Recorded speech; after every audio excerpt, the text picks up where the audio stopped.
Kasabay kan pag-obserbar kan Fire Prevention Month, liwat naman na nagpagirumdom ang Department of Trade and Industry o DTI sa mga lihitimo sa ng dealer magbakal nin fire extinguisher. Sigon sa DTI Bicol, apwera sa normal na rekisito sa pagbubukas ng negosyo, pigsasara manindaan mga tindahan nin fire extinguisher, magin ang mga produktong ititindakan mga ini. Pera sa mga dapat hanapon sa pagbakal ng produkto, iyo ang balidong Product Standards License Number, na hali naman sa Bureau of Product Standards. Huwag kayo itong pigahagad kan DTI na requirements. Saro, itong valid PS license number na nakaag duman sa fire extinguisher mismo.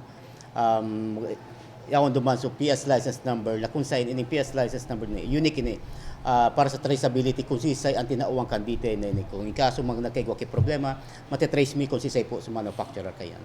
Saro sa mga haluin ng nagtitinda ng fire extinguisher ang tindahan ninda Sendi. 47 taon na silang nagtitinda kaini, asin pigsisyerto ng gadninda ang kalidad kan sa indang produkto. Apwera sa pagsiguro na salbado ang produkto, importante man na nakokomple ang mga rekisito sa negosyo.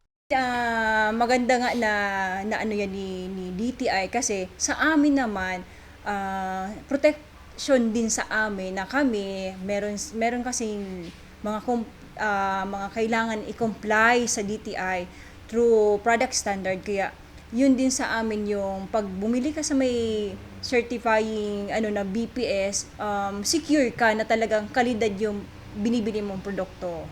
Pagduduon kan DTI, importante na nasara ng gadan kalidad kan babakalo na produkto urog ng gamit ini sa pagsalbar ng buhay. Sa presente, padagos ang DTI sa pagkumpiskar nin mga produkto na daing nag-agi sa testing center. Padagos man ang sendang monitoring sa mga bako lihitimong tindahan na nagpapabakal kan mga ini. Rason kaya, siyempre, mas alang ko ang ganan sa ninda. Ibig sabihin, so produktong nakuha ninda, papabakal ninda, na dahil nag-agi naman sa DTI, siyempre, I suppose na barato ang pagkapabakal ninda. So, ang pighagad mi sa mga magaramit kayan, they need to pag-value ang cost, ang presyo, sa rong produkto, sa safety and quality ka sa rong produkto. So, kung mas ababa, pero di man pigsasabi na kung hababa ang presyo,